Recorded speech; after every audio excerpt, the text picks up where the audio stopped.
Alhamdulillah wa la ilaha illallah wallahu akbar subhanallah bihamdihi subhanallahil azim adada khalqihi wa ridha nafsihi wa zinata arsyihi wa midada kalimatihi asyhadu an la ilaha illallah wahdahu la syarika lahu wa asyhadu anna muhammadan abduhu wa rasuluhu la nabiyya wa la rasula ba'dah. Allahumma fasalli wa sallim wa karrim wa azim wa barik ala sayyidina Muhammad wa ala alihi wa ashabihi wa man tabi'ahum bi ihsanin ila yaumil qiyamah. Rabbi a'udzu bika min hamazati syayatin wa a'udzu bika rabbi an yahdurun. Subhanaka la ilma lana illa ma 'allamtana innaka antal alimul hakim. La haula wa la quwwata illa billahil aliyyil azim. Alhamdulillah thumma alhamdulillah alladzi bi ni'matihi tatimmus shalihat. Bersyukur kita kepada Allah. Alhamdulillah malam ini kita kembali bisa bersama menikmati hidangan hidayah Allah. Kita duduk di majlis yang insyaAllah majlis ini pun tercatat sebagai majlis taman surganya Allah Subhanahu wa ta'ala. Semoga kenikmatan duduk dalam majlis taman surganya ini menjadi sababiyah Allah ridha mengampuni semua dosa-dosa kita. Allah angkat derajat kemuliaan kita. Allah sehat afiatkan zahiran wa batinan, lahir batin kita. Allah penuhi apa yang menjadi hajat kita dan Allah perkenankan yang terbaik untuk segala hal dunia dan kelak urusan akhirat kita. Salat dan salam semoga juga turut tersampaikan dan tercurah limpah untuk Rasulul Amin Nabi Mustafa Muhammad sallallahu alaihi wa alihi wasallam, untuk keluarga beliau, para sahabatnya, para tabi'in, tabi'ut tabi'in, dan insyaallah untuk kita semua. Kita yang ikhlas dan istiqamah menghidupkan amal sunnah Rasulullah dalam kehidupan sehari-hari kita, karena beramal ihya'us sunnah sejatinya yang menjadi sababiyah kelak nanti Allah akan himpun semua kita dengan sosok yang sangat kita rindukan, perjumpaan dan pertemuannya yang sangat kita nantikan, syafaatnya Rasulullah Muhammad sallallahu alaihi wasallam. Kita buka taklim dengan bersama baca surah Fatihah. Kita mohon kepada Allah semoga Al-Fatihah yang kita baca membuka pintu rahmatnya Allah Azza wa Jalla. Al-Fatihah yang kita baca menjadikan ilmu yang kita pelajari, yang kita kaji bersama menjadi ilmu yang penuh manfaat dunia dan akhirat, menghadirkan kemuliaan di sisi Allah Azza wa Jalla, memperbaiki apa yang masih salah, yang masih kurang dalam ibadah dan amal saleh kita, dan memperteguh tauhid kita di hadapan Allah Subhanahu wa taala. Al-Fatihah bil qabul wa tamami kulli su'lin wa ma'mul. Hatin Mustafa Rasulullah Muhammad sallallahu alaihi Fatihah. Syukurillah bisirril Fatihah. A'udzu billahi minasyaitonir rajim. Bismillahirrahmanirrahim. Alhamdulillahi rabbil alamin arrahmanir rahim maliki yaumiddin. Iyyaka na'budu wa iyyaka nasta'in. Ihdinas siratal mustaqim. Siratal ladzina an'amta 'alaihim ghairil maghdubi 'alaihim waladdallin. Amin ya Allah ya rabbal alamin. Setelah alhamdulillah kita menamatkan tarbiyah yang sangat luar biasa penuh manfaat selama 1 bulan lamanya nih, bulan Ramadan. Kini kita dipertautkan kembali dan dijumpakan kembali dalam samudera ilmu, mengaji dan mengkaji ayat Allah Azza wa Jalla melalui beberapa turas-turas yang diajarkan oleh ulama-ulama terdahulu min salafus salih di antara ulama kita.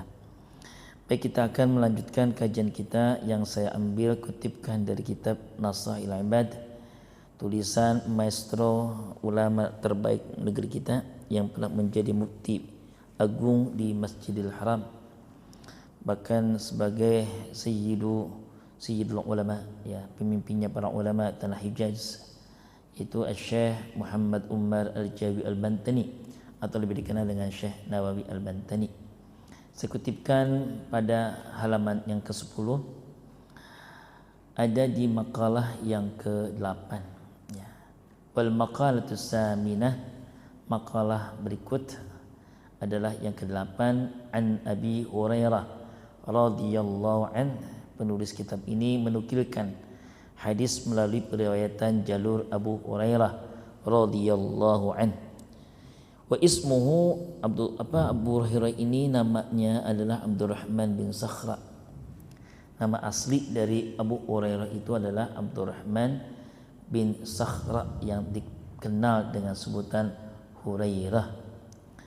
Dikatakan Abu Hurairah karena beliau sangat mencintai dan menyukai binatang yang bernama kucing, hir, ya. Saking cintanya beliau dengan kucing, saban beliau berjalan, ya, mengaji sekalipun beliau ada kucing di balik jubah atau gamis yang beliau kenakan. Beliau ada termasuk yang perlu kita tadabburi keadaan dan sejarahnya.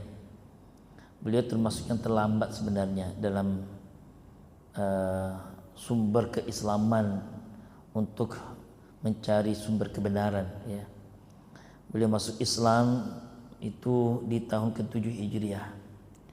Artinya sudah sangat terlambat. Hanya 3 tahun beliau mengambil ilmunya Rasulullah SAW, karena sudah Nabi berada di Madinah, yang sudah 7 tahun beliau berada di Madinah. Beliau masuk Islam melalui sahabatnya bernama Tufail bin Amr, ya, dari delegasi Yaman, ya.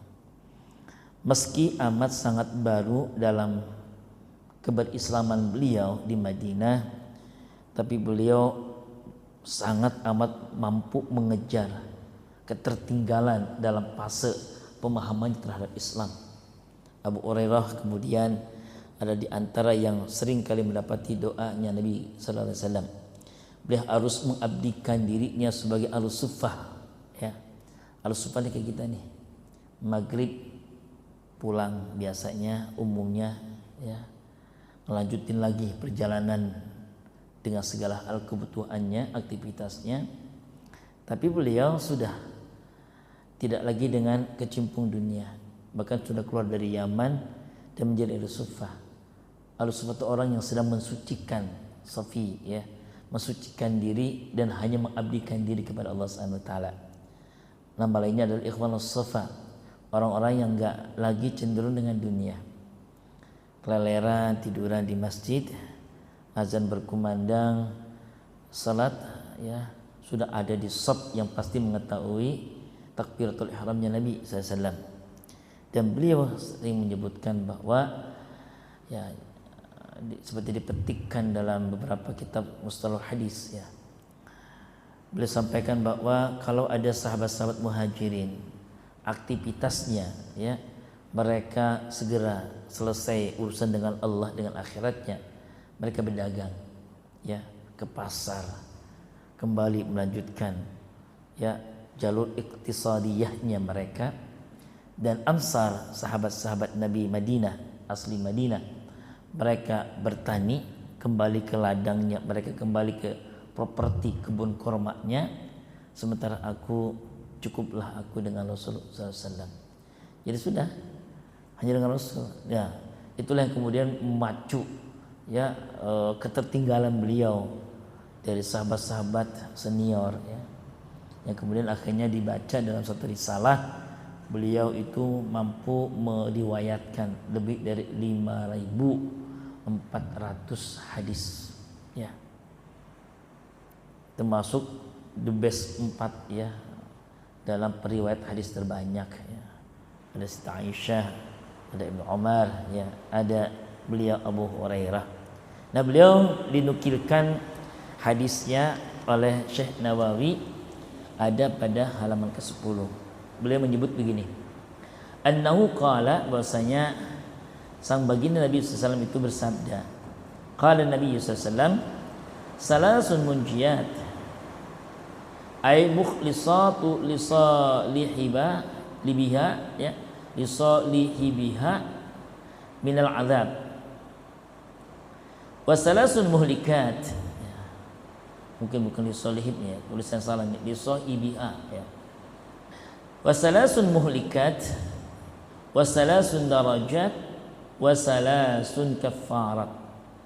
Ada penyebutan sampai 3 kata salas, ya, yang dinukilkan dari hadis Nabi SAW melalui riwayat Abu Hurairah ini. Ada 3 perkara yang bisa menyelamatkan, ada 3 hal yang bisa menghancurkan, ada 3 poin yang bisa mengangkat kehormatan, juga ada 3 masalah yang bisa menjadikan penebus ataupun pengcover dosa-dosa dan kesalahan. Amal munjiat, keterangannya Nabi melanjutkan, adapun yang 3 bisa menyelamatkan itu, yang pertama, fa khasyatullahi ta'ala fis sirri wal alaniyah, takutnya kepada Allah Azza wa Jalla baik secara sembunyi atau terang-terangan. Perasaan takut atas azab Allah baik diam-diam maupun terang-terangan adalah satu di antara poin yang bisa menyelamatkan perjalanan dia di sini dan nanti di sana. Yang kedua, wal qasdu fil fakri wal ghina, tetap bersahaja. Saya lebih senang menerjemahkan kata sahaja atau tetap sederhana. Ya. Fil fakri baik dalam keadaan dia sedang fakir, wal ghina atau dalam keadaan dia sedang kaya. Dia mengambil porsi pertengahan. Ya. Biasa-biasa saja, sederhana saja, bersahaja baik dalam keadaan dia sedang punya atau dalam keadaan sedang dia tidak punya. Itu yang akan menyelamatkan seorang yang bisa menata kembali ya tata kelola finansial keuangannya, tidak terlalu hedonis ya, tidak konsumtif ya, dan tidak mengeksplor kekuatan finansialnya dengan bergaya bourgeoisme ya, bourgeois, konsumtif dan seterusnya, maka itu akan menyelamatkan perjalanan dia. Yang kedua, yang ketiga, wal adlu fir ridha wal ghadabi, adil pada saat dia sedang senang, wal ghadab atau dalam keadaan dia marah. Adil adalah hal pentingnya dalam nilai-nilai ketakwaan. Ya'dilu wa aqrabu littaqwa. Al-Quran menyebutkan berbuatlah adil, sungguh dia akan mendekatkan diri Anda dengan ketakwaan yang benar. Nah, seringkali adil yang dibahasakan dengan bahasa sekarang itu hukum tegak, kadang hanya yang ke bawah jalurnya ya, mengeksekusi sosok-sosok di bawah yang tidak dikenal, yang tidak punya jabatan, tidak punya kuasa, tajam banget itu hukum. Tapi kalau sudah ke atas, bosnya kah itu atau mungkin keluarganya kah itu, tumpul. Nah, adil baik dalam keadaan dia senang atau dalam keadaan dia benci ya, adalah hal yang bisa menyelamatkan seseorang. Terutama ini tentu adalah mereka yang sedang punya dapuk kekuasaan. Ditampuk kekuasaan itu seringkali lupa ya. Akhirnya banyak kepentingan untuk menjaga supremasi politiknya, dia kadang mengabaikan aspek keadilan.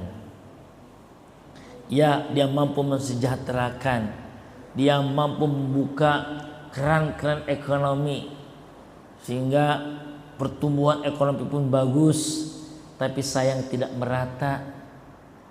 Ya, yang kita sering dengar istilahnya kue pembangunan hanya dinikmati segelintir orang saja yang punya modal besar.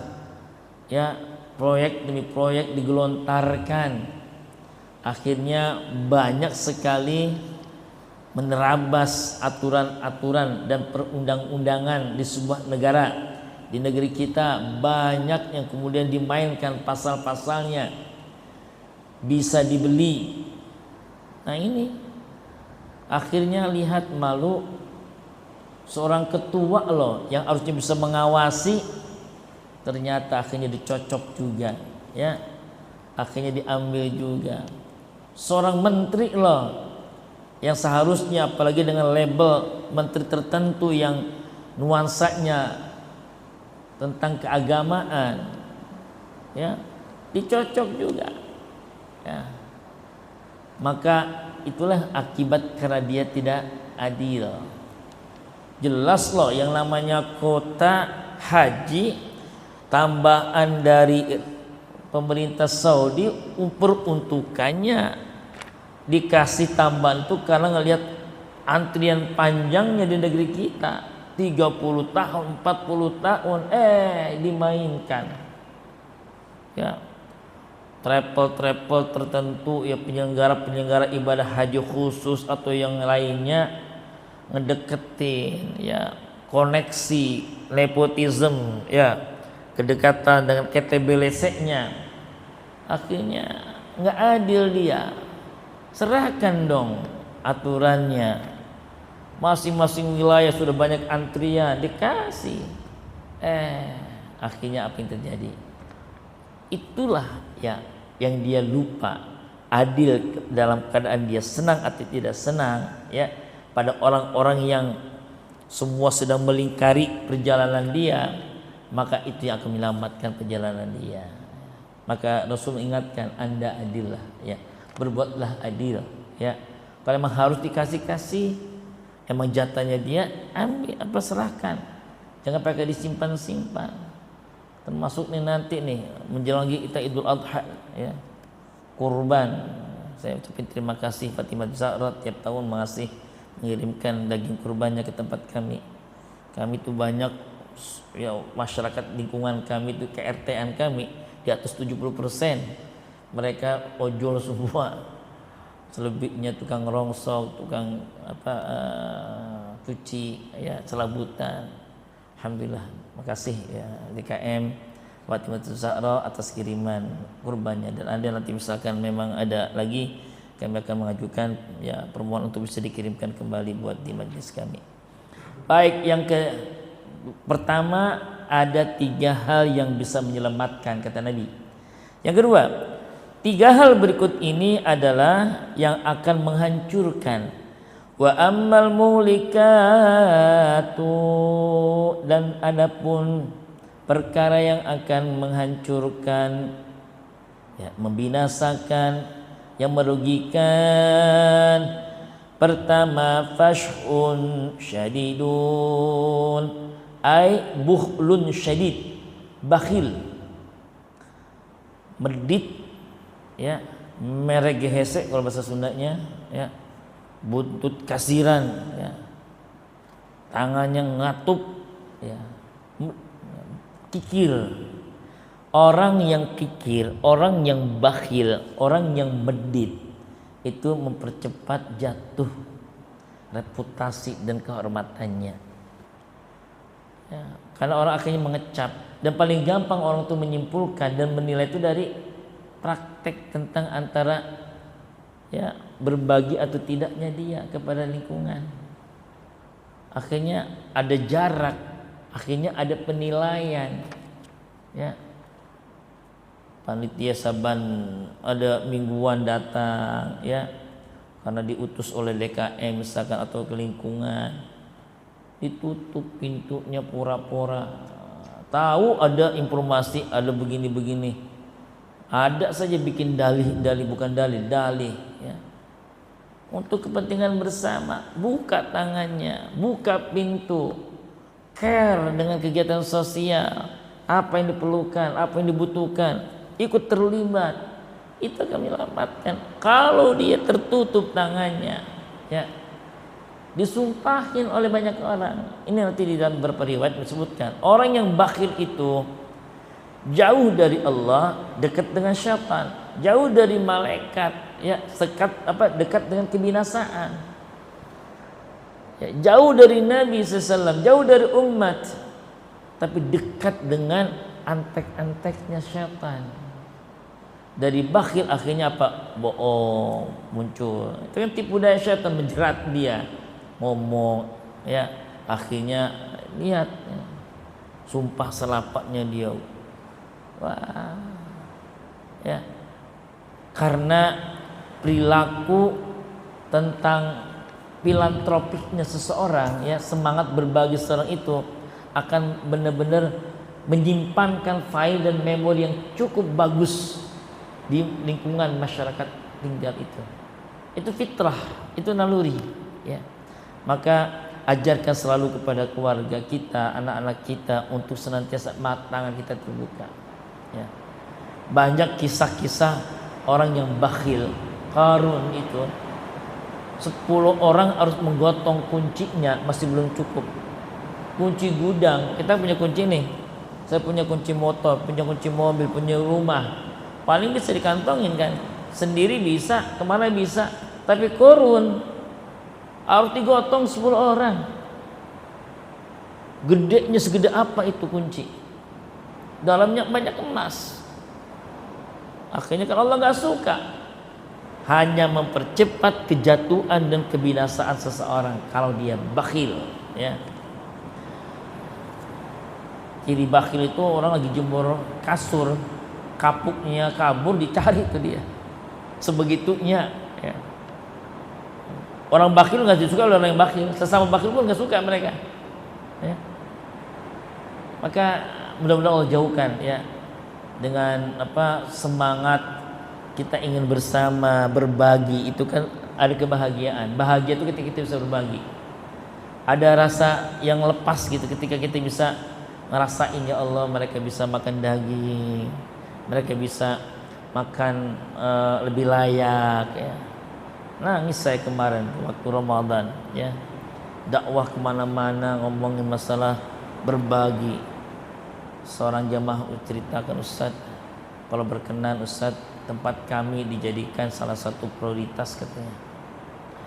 Saya 2 orang tetangga saya tinggalnya di dekat dengan bantaran kali, ya, di daerah Tajur Halang.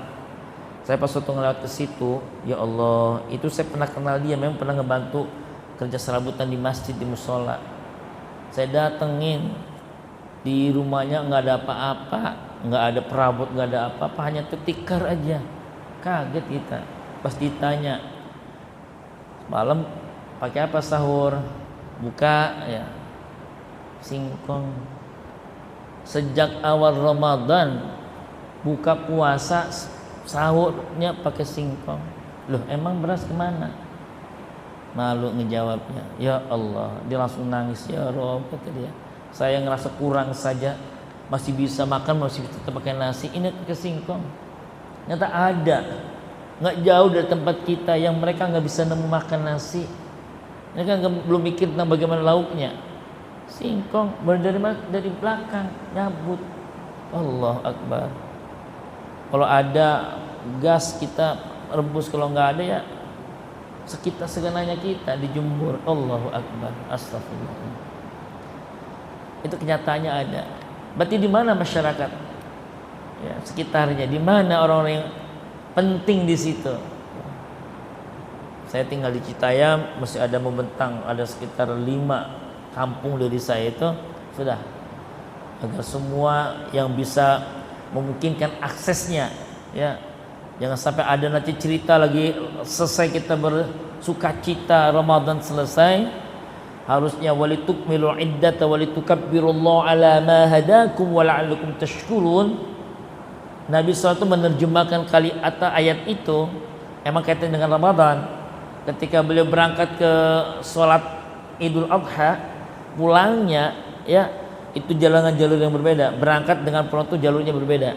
Kalau beliau mendapati, ya, ketika pulang dari selesai mengimami dan menyampaikan khutbah Id, ada seorang anak yatim. Yang lain pada sukacita dengan pakaiannya. Si anak yatim ini hanya bersedih hati. Ayahnya meninggal ketika berjuang bersama Rasulullah SAW. Istrinya nikah dan tidak memperhatikan dirinya. Nangis Rasulullah. Pulang nak, ayo bareng sama saya, katanya. Ketika ketemu dengan Aisyah, tolong mandikan, carikan baju masih layak. Saat ini, sejak hari ini kau panggil saja aku sebagai ayahmu, itu Aisyah sebagai ibumu. Kaget si anak itu, si yatim ini. Hah? Ya. Berarti Nabi yang tadi ngajak, yang tadi bercerita, yang ngedengerin ceritanya adalah sang baginda Nabi sallallahu alaihi wasallam, ya. Ali sebagai pamanmu, Hasan Usus sebagai kakakmu, Fatimah sebagai bibimu. Nabi malu, akhirnya dijadikan sebagai keluarga. Emang seharusnya begitu. Suasana-suasana yang harusnya kita bersuka cita, jangan sampai ada yang sedih, ya. Jangan sampai nanti akhirnya di momen-momen berharga, nanti ada Idul Adha, kenapa harus ada sampai 3 hari ayat tasyrik?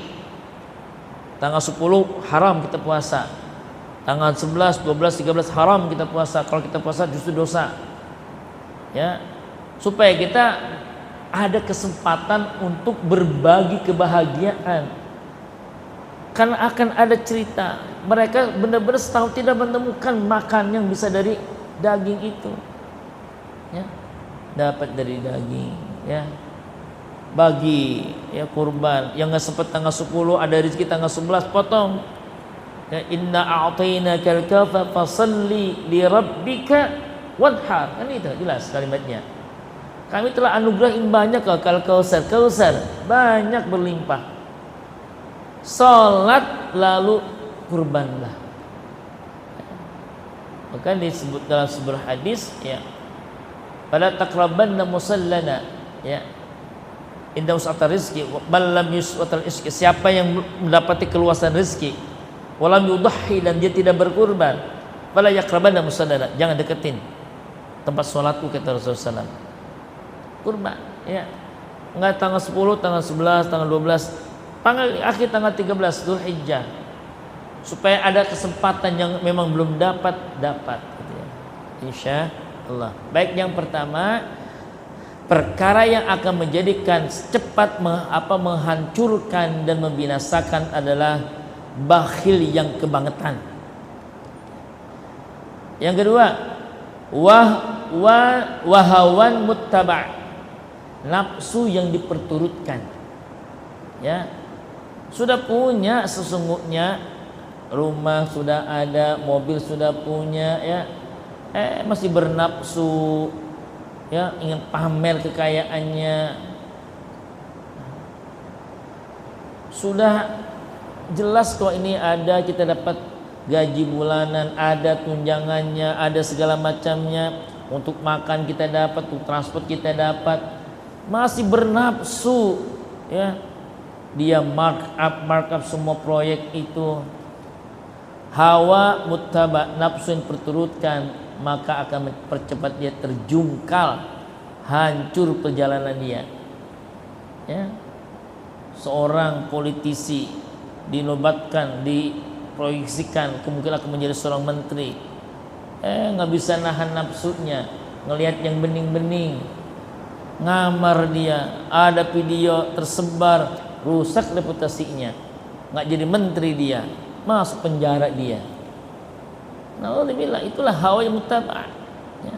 Nabi sudah mengingatkan, Anda ingin selamat atau Anda ingin cepat jatuh, nafsu harus Anda kendalikan. Ya. Yang terakhir, yang kedua, poin kedua, yaitu yang menghancurkan adalah wa ijabul mar'i bi nafsi, ujub, ya, menakjubi diri yang paling, wah, gue nih paling gua banget gitu, ya, sholat kayaknya saya yang paling khusyuk, sholat kayaknya saya yang paling benar, wah kayaknya yang paling soleh di kampung ini mas saya, tahajud saya masya Allah. Nah, mengujub, ya, mengagul-agul yang sebenarnya kelas kita masih seberapa, belum level yang seharusnya kita banggakan. Justru ketika kita berbuat baik, ketika sudah benar, ya, di jalan kita, malam udah kita sholat tahajudnya kita jaga benar, Quran pun kita baca, zikir kita jaga benar, ya, sudah jangan dipamerkan. Lalu kemudian pengen merasa dirinya wah paling soleh, enggak. Kita berapa sholat tahajudnya? Belum nyampe level-level dulu para salafus saleh. Ya, seorang khalifah loh, seorang khalifah yang kaya raya loh. Kata yang mengatakan dia adalah orang pertama yang paling kaya dalam perjalanan peradaban Islam. Lalu mengatakan yang kedua antara Abdurrahman bin Auf dengan Utsman bin Affan. Konon Utsman bin Affan sekitar 70.000 triliun ketika dia wafat asetnya. Kalau Abdurrahman bin Auf sekitar 50.000 triliun, ya, atau dibalik antara dua itu. Utsman bin Affan itu kan sangat kaya raya. 1000 onta dilepas, ya, onta itu berapa puluh juta, onta di atas sapi, ya 25 paling kecil, itu yang kecilnya bisa sampai 60 juta. 1000 loh onta beliau serahkan, ya artinya sangat kaya. Tapi apa yang beliau lakukan dalam suasana malam beliau? Diceritakan dalam salah satu riwayat di sini, ya khatamal qur'ana fil laili rak'atain, ya Utsman bin Affan yang sudah selesai dengan semua muat tentang dunianya mampu menghatamkan Al-Quran dalam 2 rakaat setiap malamnya. Kebayang gak tuh? Dari jam berapa beliau bangunnya? Dari jam berapa beliau sholat tahajudnya? Al-Quran dihatamkan. Kita kemarin Ramadan, hatam gak Ramadan? Apa Quran? La ilaha illallah, udah gagah bener kayaknya. Kalau udah hatam sekali dipoto lagi di soal lagi begini, Masya Allah. Belum kita mah level kita, ya. Imam Syafi'i Al-Quran, Masya Allah, Ramadan kemarin 1 perjalanan waktu. Inna fi khalqis samawati wal ardi wa ikhtilafil laili wan nahar. Pergantian siang dan malam bagi beliau itu adalah pergantian mushaf. Siang perjalanan dari mungkin jam 6 pagi subuh sampai jam 6 sore maghrib dia hatam. Perjalanan malam dari mulai 6 maghrib sampai 6 paginya subuh dia hatam. Berarti sehari 2 kali. Selama Ramadan 60 kali. Kita udah baru 3 udah gagah bener kayaknya. Enggak. Maka ini diingetin. Anda berbuat baik, Anda lupakan kebaikan Anda. Anda gak usah pakai show up, ya. Sudah cukup kita berasa nikmat dengan kebaikan yang kita punya, dan cukuplah Allah menjadi saksi buat kita. Wa kafa billahi syahida. Cukuplah Allah menjadi syahid sebagai saksi. I'malu fasirallahu amalakum wa rasulul mu'minun. Berbuatlah Anda, beribadahlah Anda, beramal salehlah Anda, cukuplah Allah, Rasul dan orang-orang berimannya akan menjadi saksinya. Dan itu akan ada waktunya kalau Allah show up, ya. Jadi tidak harus kita membanggakan diri dengan kebaikan kita. Lupakan kebaikan kita, ya. Berani untuk bersenyap di tengah hiruk pikuk orang sedang memamerkan kebaikan dan ibadahnya. Tidak usah dipamerkan. Kalau Anda ingin hendak dipamerkan, pamerin di hadapan Allah. Nggak usah dipamerin di hadapan orang. Kalau sudah di hadapan orang, yang ada ujub, akhirnya ria, akhirnya apa? Sombong, takabur, kena semua tuh. Pengennya sum'ah, pengennya didengar mulu suaranya, sum'ah. Pengennya dilihat, ria namanya. Pengennya paling tinggi, takabur, sombong. Kena semua tuh penyakit hati akhirnya. Maka ijabul mar'i binafsi adalah muhlikat, ya. Ujub diri akan mempercepat kejatuhan seseorang. Berikutnya, wa ammad darajatu faqsa'us salam. Yang ketiga, adapun 3 yang mengangkat kehormatan kemuliaan. Yang pertama, penebarkan salam, absus salam. Yang kedua, wa it'amut ta'am, berbagi makan. Yang ketiganya, wassalatu billahi wan nasu niyam, salat di separuh malam saat yang lain tertidur terlelap. Ya. Yang pertama tadi yang akan mengangkat derajat kita, tebarkan salam. Dengan maksud ngucapin salam juga, terutama kalian muslim, ya. Dengan maksud yang lain, sebagai makna terdalam dari kata assalam di sini adalah menebarkan kedamaian, kebaikan. Jangan memperkeruh suasana, jangan memperkeruh keadaan. Anda bisa harus menjadi solusi, bukan menjadi beban. Ya, kalau Anda nggak bisa mendukung, paling nggak Anda tidak merecoki, kan gitu. Ini nggak sampai turun loh, nggak keluar loh, nggak berdarah-darah loh, nggak sampai mempertaruhkan nyawa. Ada yang ingin menegakkan kalimat Allah, ingin membebaskan Al-Aqsa, ingin keluar dari kezoliman global, punya hak yang sama loh. Kalau mereka punya nuklir, punya uranium, kenapa kita nggak boleh? Ini kedaulatan yang harus dijaga loh. Selat Hormuz adalah bagian dari teritorialnya. Ya. Ya. Baik, tebarkan salam, bagi makan dan salatlah malam. Yang terakhir wa ammal kafarat. Poin yang keempat, adapun 3 yang akan menghapuskan dosa seseorang. Pertama, isbagul wudu'i fis sabarat. Ya, dia senantiasa menyempurnakan wudu, utamanya di saat sedang dingin-dinginnya. Ya, fi waqti syiddatil marad. Ya, lagi amat sangat dingin, dia tetap berwudu malam-malam. Madinah itu, ini kan Nabi menyampaikan di Madinah. Madinah itu kalau sedang dingin bisa plus apa, bisa minus. Ya, sebelum Ramadan kemarin saya masih umrah itu masih sangat dingin, 7 derajat. Kita kalau pakai AC di rumah dengan PK setengah atau 1 saja 16 itu sudah dingin banget. Udah wudhu biasanya di kamar mandi, masuk ke kamar yang masih ada AC-nya, dingin kan ya. Dia tetap berwudhu. Madinah dalam keadaan dingin di bawah 7. Saya pakai 2 lapis masih kedinginan. 2 lapis udah gitu pakai begini nih, ke keredongan masih dingin, masih mau berwudhu. Itu bisa menutup dan merontokkan dosa-dosa di hadapan Allah Subhanahu wa taala. Artinya apa? Ngejaga wudhu dan memperbaharui wudhu dalam keadaan sedang sangat dingin adalah antara amal yang akan menghancurkan, merontokkan, menebus dosa-dosa kita.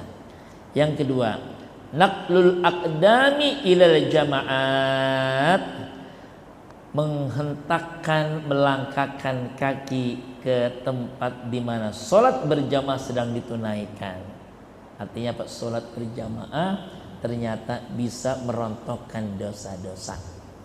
Yang terakhir, intidarus shalah ba'da shalah. Ini kayak gini nih, amal-amal bapak-bapak sekalian nih, hari ini malam nih. Menunggu waktu sholat padahal baru saja selesai sholat. Kita udah selesai sholat kan? Masih kita tunggu sholatnya. Ini amal yang seperti malam ini kita lakuin demi Allah. Kata Rasulullah SAW adalah amal kafarat, menjadikan dosa-dosa kita rontok. Amin ya rabbal. Itu doa, kalau sudah dosa kita rontok, cepet loh aksesnya. Jalan tol. Jadi kalau bertanya kapan doa kita dikabul, ketika dosa kita habis dihapuskan oleh Allah Subhanahu wa taala, kita tengadah tangan, maka demi Allah menggetarkan arsy Allah Azza wa Jalla.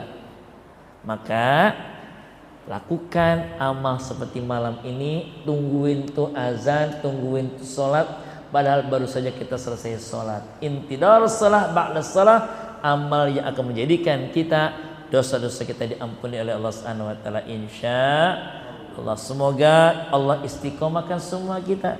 Bahkan terkait dengan ini, maghrib sampai isya kita menunggu. Ada yang sebutan sebuah riwayat sebagai amalan awab. Ya, amalan awab. Jamaknya awabi. Sehingga ada tuh namanya surat awabin, ya. Amal yang menjadikan dia sedang kembali hatinya untuk Allah Azza wa Jalla. Padahal sudah dengan Allah lah, sudah menghadap Allah. Dia tetap bertaat, dia sholat lagi, dia ngaji lagi. Berarti hatinya ingin selalu dekat dengan Allah Subhanahu wa taala. Maka berbahagianya karena kita akan menjadikan dosa-dosa kita diampuni oleh Allah Subhanahu wa taala insya Allah. Al-Fatihah. A'udzubillahi minasyaitonir rajim. Bismillahirrahmanirrahim. Alhamdulillahirabbil alamin arrahmanir rahim maliki yaumiddin. Iyyaka na'budu wa iyyaka nasta'in ihdinas siratal mustaqim. Siratal ladzina an'amta 'alaihim ghairil maghdubi 'alaihim waladdallin. Amin. Fa'fu anna ya karim fa'fu anna ya arhamar rahimin. Allahumma bihaqqil Fatihah wa bisirril Fatihah wa bimu'jizatil Fatihah wa karamatil Fatihah. Ya farijal ham ya kashifal gham ya man li abdi wa yaghfir wa yarham ya dafi'al bala. Ya Allah, يا دافع البلاء يا رحمن يا دافع البلاء يا رحيم. اللهم نور قلوبنا وبيوتنا وقبورنا بنور هداية القرآن بنور هدايتك ما نوت الأرض بنور شمسك أبدا أبدا برحمتك يا أرحم الراحمين. Ya Allah ya Rabb, perkenankan semua kami bertaubat sebelum kami wafat. Kami dapat rahmat-Mu detik-detik kematian kami. Kami dapat ampunan-Mu setelah kami wafat. Ringankan semua kami menghadapi goncangan syakaratil maut. Wafat semua kami husnul khatimah. Takdirkan semua kami istiqamah dalam taat di jalan-Mu ya Allah. Sampai semua kami wafat, kami membawa iman dan Islam kami. Kami sedang meningkat takwa kami di hadapan-Mu ya Allah. Ya Allah ya Rabbana, lebih kuat akidah kami, lebih ikhlas kami dalam beramal, lebih khusyuk solat kami, lebih tekun ibadah kami, lebih santun dan mulia akhlak kami, sakinah, mawaddah warahmah rumah tangga kami, berkah sisa usia kami ya Allah, berkah majlis kami, dakwah kami, berkah persahabatan masjid tercinta kami ya Allah. Rabbana atina fid dunya hasanah fil akhirati hasanah wa qina adzabannar. Da'wahum fiha subhanakallahumma wa tahiyyatuhum fiha salam wa akhiru da'wahum alhamdulillahi rabbil alamin. Mohon maaf lahir batin. Wallahu muwaffiq ila aqwamit thoriq. Subhanakallahumma bihamdika asyhadu an la ilaha illa anta astaghfiruka wa atubu ilaik. Assalamualaikum warahmatullahi wabarakatuh.